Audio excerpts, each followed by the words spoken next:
ಈ ಮಾಸದಲ್ಲಿ ಬದಲಾವಣೆ ತರುವ ದಿನಾಂಕಗಳು 2, 4, 8, 10, 12, 14, 26 ಮತ್ತು 28 ಈ ದಿನಾಂಕಗಳನ್ನು ಒಂದೆಡೆ ಬರೆದುಕೊಂಡು ಆ ದಿನಾಂಕಗಳಲ್ಲಿ ಯಾವ ರೀತಿ ಬದಲಾವಣೆ ಆಗುತ್ತದೆ ಎಂಬುದನ್ನು ತಾವು ತಿಳಿದುಕೊಳ್ಳಬೇಕು.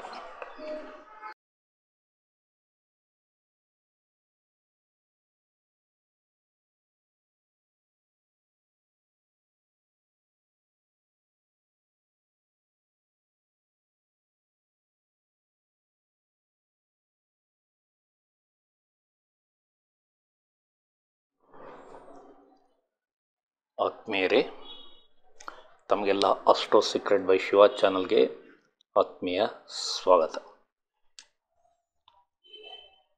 ತಾವೆಲ್ಲ ಪ್ರೀತಿ ಮತ್ತು ವಿಶ್ವಾಸದಿಂದ ಈ ಚಾನಲನ್ನು ವೀಕ್ಷಣೆ ಮಾಡುತ್ತಿದ್ದೀರಿ. ಅದಕ್ಕಾಗಿ ತಮಗೆ ತುಂಬು ಹೃದಯದ ವಂದನೆಗಳು.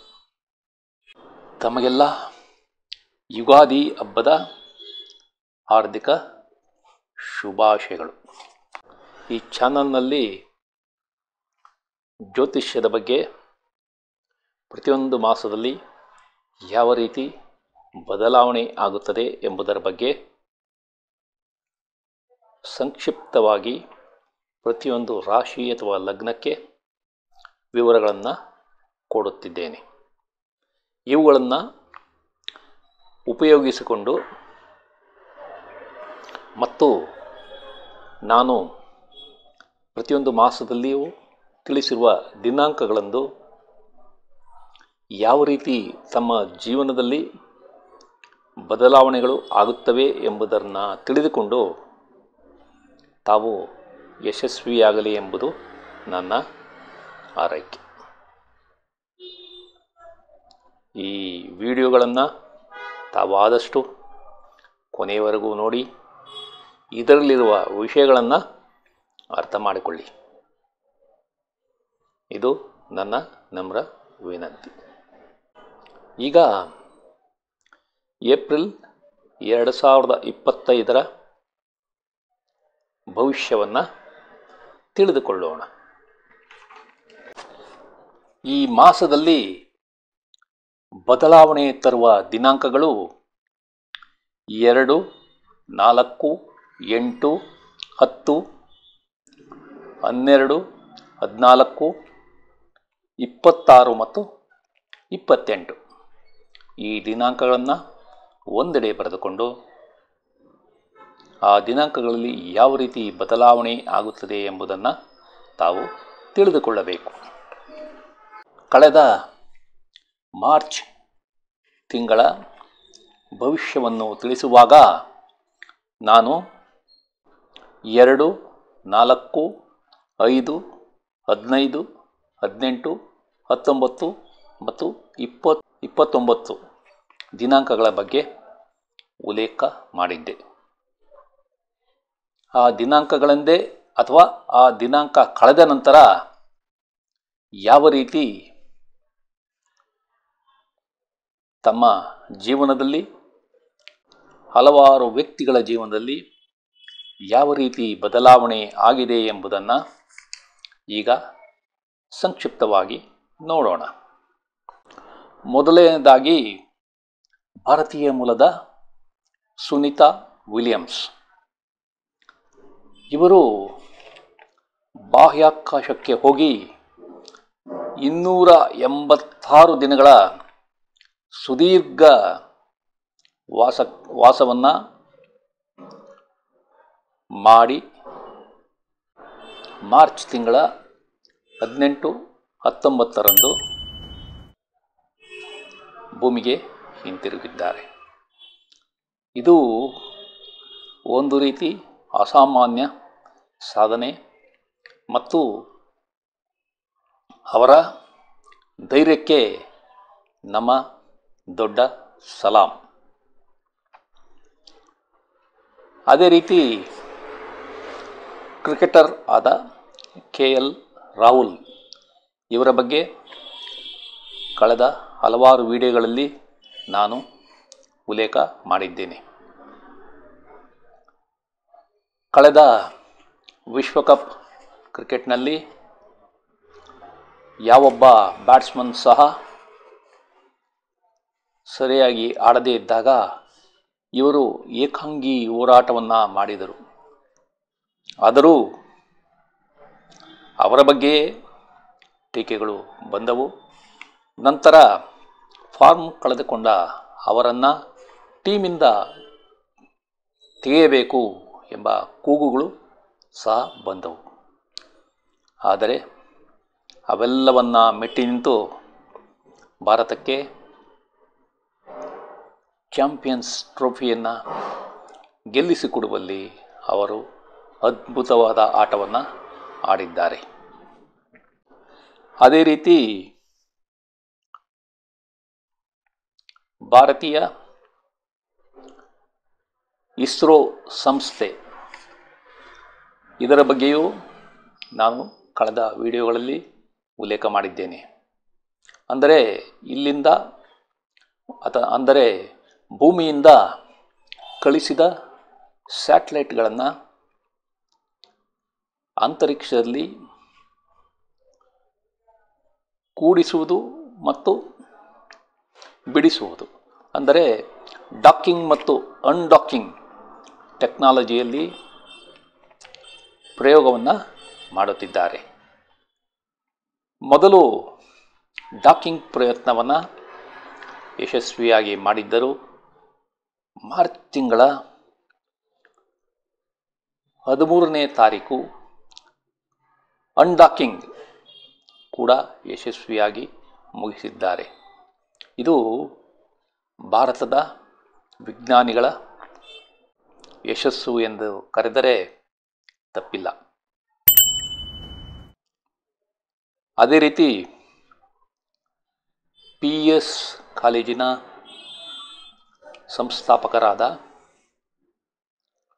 ದೊರೆಸ್ವಾಮಿ ನಾಯ್ಡುರವರು ದಿನಾಂಕ 6 ಮಾರ್ಚ್ 2025ರಂದು ನಿಧನ ಹೊಂದಿದ್ದಾರೆ. ಕೊನೆಯದಾಗಿ ಬದ್ರಿನಾಥ್ನಲ್ಲಿ ಸಂಭವಿಸಿದ ಪರ್ವತಗಳ ಕುಸಿತ, ರಸ್ತೆಗಾಗಿ ಟನಲ್ ಕೊರೆಯುವಾಗ ಸುಮಾರು 55 ಜನ ಕಾರ್ಮಿಕರು ಸಿಲುಕಿಕೊಂಡರು. ಅದರಲ್ಲಿ ಹಲವರನ್ನು ಬದುಕಿಸಲಾಯಿತು. ಇನ್ನೂ ಹಲವಾರು ಜನರು ತಮ್ಮ ಪ್ರಾಣತ್ಯಾಗ ಮಾಡಿದ್ದಾರೆ. ಇದು ಬಹಳ ದುರಂತದ ವಿಷಯ. ಈ ಮಾಸದಲ್ಲಿ ಬುಧ 8/4/2025ರಂದು ತನ್ನ ವಕ್ರ ಸಂಚಾರವನ್ನು ನಿಲ್ಲಿಸಿ ಸರಿಯಾದ ಸಂಚಾರ ಪ್ರಾರಂಭ ಮಾಡುತ್ತದೆ. ಅದೇ ರೀತಿ ಶುಕ್ರ ಗ್ರಹ ಸಹ ವಕ್ರ ಸಂಚಾರದಲ್ಲಿದ್ದು ಅದು ದಿನಾಂಕ 14/4/2025ರಂದು ತನ್ನ ವಕ್ರ ಸಂಚಾರವನ್ನು ನಿಲ್ಲಿಸಿ ಸರಿಯಾದ ದಿಕ್ಕಿನಲ್ಲಿ ಸಂಚಾರವನ್ನು ಪ್ರಾರಂಭ ಮಾಡುತ್ತದೆ.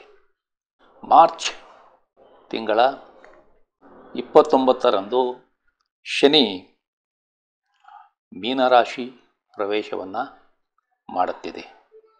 ವೈಯಕ್ತಿಕವಾಗಿ ತಮ್ಮ ಜಾತಕಗಳ ಪರಿಶೀಲನೆ ಮಾಡಿದರೆ ಕರಾರುವಾಕ್ಕಾಗಿ ಇದೇ ರೀತಿ ಆಗುತ್ತದೆ ಮತ್ತು ತಮ್ಮ ದಶಾಭುಕ್ತಿಗಳಿಂದ ಸಹ ಈ ವಿವರಗಳನ್ನು ನಾವು ಪಡೆಯಬಹುದು.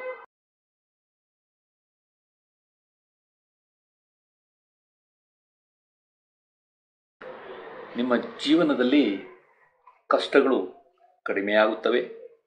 ನಿಮ್ಮ ಕುಟುಂಬದಲ್ಲಿ ಮಕ್ಕಳ ಜನನ ಅಥವಾ ಮದುವೆಯಿಂದ ಸದಸ್ಯರ ಸೇರ್ಪಡೆ ಆಗುತ್ತದೆ. ನಿಮ್ಮ ವ್ಯಕ್ತಿತ್ವ ಮತ್ತು ಬುದ್ಧಿಶಕ್ತಿ ಈ ಅವಧಿಯಲ್ಲಿ ಚೆನ್ನಾಗಿರಲಿದೆ. ನಿಮ್ಮ ಹಾಸ್ಟೆಲ್ನಲ್ಲಿರುವ ಮಕ್ಕಳು ಯಶಸ್ಸನ್ನು ಕಾಣುತ್ತಾರೆ. ನಿಮಗೆ ಬಂಗಾರದ ಒಡವೆಗಳನ್ನು ತೆಗೆದುಕೊಂಡು ಸಂತೋಷ ದೊರೆಯಲಿದೆ. ನಿಮಗೆ ಸಾಲಗಳು ಮತ್ತು ಕೋರ್ಟ್ ಕೇಸ್ಗಳಿಂದ ಮುಕ್ತಿ ಸಿಗಲಿದೆ. ನೀವು ಸಿನಿಮಾ ಧಾರಾವಾಹಿಗಳಲ್ಲಿ ಕೆಲಸ ಮಾಡುತ್ತಿದ್ದರೆ ಮತ್ತು ಕ್ರೀಡಾಪಟುವಾಗಿದ್ದರೆ ಈ ಅವಧಿಯಲ್ಲಿ ಉತ್ತಮ ಯಶಸ್ಸನ್ನು ಪಡೆಯುತ್ತೀರಿ. ನೀವು ಯಾವುದಾದರೊಂದು ಕಾಯಿಲೆಯಿಂದ ಬಳಲುತ್ತಿದ್ದರೆ ಈ ಅವಧಿಯಲ್ಲಿ ಅದರಿಂದ ಹೊರಬರಲಿದ್ದೀರಿ. ನೀವು ಕೆಲಸದಿಂದ ವಜಾ ಆಗಿದ್ದರೆ ಅಥವಾ ಕಡ್ಡಾಯ ನಿವೃತ್ತಿಯಾಗಿದ್ದರೆ ಮರು ನೇಮಕ ಸಂಭವ ಇದೆ. ನಿಮ್ಮಲ್ಲಿ ಉತ್ತಮ ಮಾತಿನ ಸಾಮರ್ಥ್ಯ ಮತ್ತು ಮಾತಿನಲ್ಲಿ ನೈವಂತಿಕೆ ಚೆನ್ನಾಗಿರಲಿದೆ. ನಿಮ್ಮ ಹಣಕಾಸು ಮತ್ತು ಸಂಪತ್ತು ಈ ಅವಧಿಯಲ್ಲಿ ಹೆಚ್ಚಾಗಲಿದೆ. ನಿಮ್ಮ ಸ್ನೇಹಿತರು, ಹಿಂಬಾಲಕರು ಮತ್ತು ಸಹೋದ್ಯೋಗಿಗಳಿಂದ ನಿಮಗೆ ಉತ್ತಮ ಸಹಾಯ ಸಹಕಾರ ಸಿಗಲಿದೆ. ನಿಮಗೆ ಪಿತ್ರಾರ್ಜಿತ ಆಸ್ತಿಗಳು ಸಿಗುವ ಸಂಭವ ಇದೆ. ನಿಮಗೆ ಬರಬೇಕಾದ ಇನ್ಶೂರೆನ್ಸ್ ಹಣ ಕೈ ಸೇರಲಿದೆ. ನಿಮಗೆ ಕಷ್ಟವಿಲ್ಲದೆ ಅನಿರೀಕ್ಷಿತ ಲಾಭವಾಗುವ ಸಂಭವ ಇದೆ. ನಿಮ್ಮ ವಿದೇಶಿ ಸಹಭಾಗಿತ್ವ ಯಶಸ್ಸನ್ನ ಕಾಣುತ್ತದೆ. ನಿಮ್ಮ ಪಾಲುದಾರರ ಜೊತೆ ಉತ್ತಮ ಬಾಂಧವ್ಯವನ್ನ ಹೊಂದುತ್ತೀರಿ. ನಿಮಗೆ ವರದಕ್ಷಿಣೆ ಹಣ ಸಹ ಸಿಗಬಹುದು. ನಿಮ್ಮ ಕೋರ್ಟ್ ಕೇಸುಗಳು ಯಶಸ್ಸು ಕಾಣುತ್ತವೆ. ನಿಮ್ಮ ವಿದೇಶದಲ್ಲಿನ ಹಣಕಾಸಿನ ವ್ಯವಹಾರದಲ್ಲಿ ಯಶಸ್ಸನ್ನ ಕಾಣುತ್ತೀರಿ. ನಿಮ್ಮ ಶತ್ರುಗಳು ಮೆತ್ತಗಾಗುತ್ತಾರೆ. ನಿಮ್ಮ ಸಾಲ ಮರುಪಾವತಿ ಸುಲಭವಾಗಲಿದೆ. ನೀವು ಕುಟುಂಬದಿಂದ ದೂರ ಅಂದರೆ ಸ್ಥಳ ಬದಲಾವಣೆ ಮಾಡಬೇಕಾಗಬಹುದು. ನೀವು ಪ್ರಯಾಣದಲ್ಲಿ ಆದಷ್ಟು ಹುಷಾರಾಗಿರಿ. ಅಪಘಾತವಾಗುವ ಸಂಭವ ಇದೆ. ನಿಮಗೆ ದತ್ತಿ ಸಂಸ್ಥೆಗಳ ಸಹಾಯ ಕೂಡ ಸಿಗಲಿದೆ. ನಿಮ್ಮ ಆಶಯಗಳು ಆಕಾಂಕ್ಷೆಗಳು ಈ ಅವಧಿಯಲ್ಲಿ ಕೈಗೂಡಲಿವೆ. ನಿಮ್ಮ ಸಂಗಾತಿಯ ಜೊತೆ ಉತ್ತಮ ಸಂಬಂಧವನ್ನ ಹೊಂದುತ್ತೀರಿ. ನಿಮ್ಮ ಮಕ್ಕಳಿಗೆ ಉತ್ತಮ ಆರೋಗ್ಯ ಕಂಡುಬರಲಿದೆ. ನಿಮ್ಮ ಮನೆ ಬದಲಾವಣೆ ಪ್ರಯತ್ನ ಅಥವಾ ಮನೆ ಮಾರಾಟದ ಪ್ರಯತ್ನ ಈ ಅವಧಿಯಲ್ಲಿ ಸಾಧ್ಯವಿಲ್ಲ. ನೀವು ಸಾಲಕ್ಕಾಗಿ ಯತ್ನಿಸಿದರೆ ಈ ಅವಧಿಯಲ್ಲಿ ಅದು ಸಾಧ್ಯವಿಲ್ಲ. ನೀವು ಈ ಅವಧಿಯಲ್ಲಿ ಅಗ್ರಿಮೆಂಟ್ಗಳ ಸಹಿಯನ್ನ ಮಾಡಲು ಸಾಧ್ಯವಿಲ್ಲ. ನಿಮ್ಮ ತಂದೆಯ ಸ್ನೇಹಿತರೊಂದಿಗೆ ಪಾಲುದಾರಿಕೆ ಮಾಡಬೇಕೆಂದಿದ್ದರೆ ಅದು ನಿಧಾನವಾಗಲಿದೆ. ನಿಮಗೆ ಕೆಲಸದಲ್ಲಿ ಯಶಸ್ಸು ಕಷ್ಟವಾಗಲಿದೆ. ಈ ಅವಧಿಯಲ್ಲಿ ನಿಮಗೆ ಕಾರ್ಮಿಕರ ಸಹಕಾರ ಸರಿಯಾಗಿ ಸಿಗುವುದಿಲ್ಲ. ನೀವು ಈ ಅವಧಿಯಲ್ಲಿ ಸಾಲವನ್ನು ಕೊಡಬೇಡಿ, ಏಕೆಂದರೆ ಕೊಟ್ಟ ಸಾಲ ವಾಪಸ್ ಸಿಗುವುದು ನಿಧಾನವಾಗಲಿದೆ. ನಿಮ್ಮ ಕೆಲಸ ಮಾಡುವ ಹುಮ್ಮಸ್ಸು ಕಡಿಮೆ ಇರಲಿದೆ. ನಿಮ್ಮ ಬುದ್ಧಿಮತ್ತೆ ಮಂಕಾಗಿ ಓದುವ ಹಂಬಲ ಕೂಡ ಕಡಿಮೆ ಆಗಲಿದೆ. ನಿಮ್ಮ ಸಾರ್ವಜನಿಕ ಗೌರವ, ಹೆಸರು ಮತ್ತು ಖ್ಯಾತಿಗೆ ಕುಂದು ಬರುವ ಸಂಭವ ಇದೆ. ನೀವು ರಾಜಕೀಯದಲ್ಲಿದ್ದರೆ ಈ ಅವಧಿಯಲ್ಲಿ ಯಶಸ್ಸು ಕಷ್ಟಕರವಾಗಲಿದೆ. ನಿಮ್ಮ ತಂದೆಯ ಕೆಲಸ ಅಥವಾ ವ್ಯಾಪಾರದಲ್ಲಿ ಯಶಸ್ಸು ನಿಧಾನವಾಗಲಿದೆ. ನಿಮ್ಮ ಪಾಲುದಾರರು ವ್ಯವಹಾರದಲ್ಲಿ ನಿಧಾನವಾಗಿ ಹೂಡಿಕೆ ಮಾಡಿದರೂ ಅವರಿಗೆ ಒಳ್ಳೆಯ ಲಾಭ ಸಿಗಲಿದೆ. ನಿಮ್ಮ ಮದುವೆ ನಿಶ್ಚಯ ನಿಧಾನವಾಗಲಿದೆ. ನಿಮ್ಮ ಸಂಗಾತಿಯೊಂದಿಗೆ ಕಿರಿಕಿರಿಯನ್ನ ಅನುಭವಿಸುತ್ತೀರಿ. ನೀವು ಬಾಡಿಗೆಗಾಗಿ ಮನೆಯನ್ನ ಅಥವಾ ವಾಣಿಜ್ಯ ಮಳಿಗೆಯನ್ನ ಕೊಟ್ಟಿದ್ದರೆ ಆ ಬಾಡಿಗೆದಾರರಿಂದ ತಾವು ಕಿರಿಕಿರಿಯನ್ನ ಅನುಭವಿಸುತ್ತೀರಿ. ನೀವು ಈ ಅವಧಿಯಲ್ಲಿ ಸಮಾಜದಲ್ಲಿ ಮುಕ್ತವಾಗಿ ಬೆರೆಯುವುದಿಲ್ಲ. ನೀವು ವೃತ್ತಿಯಲ್ಲಿ ಬಡ್ತಿ ಅಥವಾ ನೇಮಕಾತಿಗಾಗಿ ಯತ್ನಿಸುತ್ತಿದ್ದರೆ ಅದು ನಿಧಾನವಾಗಲಿದೆ. ನೀವು ವರ್ಗಾವಣೆಗಾಗಿ ಯತ್ನಿಸಿದರೂ ಸಹ ಈ ಅವಧಿಯಲ್ಲಿ ಅದು ಸಾಧ್ಯವಿಲ್ಲ. ನೀವು ಬೇಡವಾದ ಸಾಲ ಮತ್ತು ವ್ಯಾಜ್ಯಗಳಲ್ಲಿ ಸಿಲುಕಿಕೊಳ್ಳಬಹುದು. ಹುಷಾರಾಗಿ ವ್ಯವಹಾರ ಮಾಡಿ. ನಿಮ್ಮ ಸಾರ್ವಜನಿಕರೊಂದಿಗೆ ಸಂಪರ್ಕ ಕಡಿಮೆಯಾಗಲಿದೆ. ನಿಮಗೆ ಈ ಅವಧಿಯಲ್ಲಿ ಜವಾಬ್ದಾರಿಗಳು ಹೆಚ್ಚಾಗುತ್ತವೆ. ಈ ವಿಡಿಯೋವನ್ನು ಕೊನೆಯವರೆಗೂ ನೋಡಿದ ತಮಗೆಲ್ಲ ವಂದನೆಗಳು. ಈ ವಿಡಿಯೋದಲ್ಲಿರುವ ವಿಷಯಗಳು ತಮಗೆ ಇಷ್ಟವಾದರೆ ಈ ವಿಡಿಯೋವನ್ನು ತಮ್ಮ ಬಂಧು ಮಿತ್ರರಿಗೆಲ್ಲ ಶೇರ್ ಮಾಡಿ, ಅವರೂ ಸಹ ಈ ಚಾನಲ್ಗೆ ಸಬ್ಸ್ಕ್ರೈಬ್ ಆಗುವಂತೆ ಮಾಡಿ ಎಂದು ಕೋರುತ್ತಿದ್ದೇನೆ. ವಂದನೆಗಳು.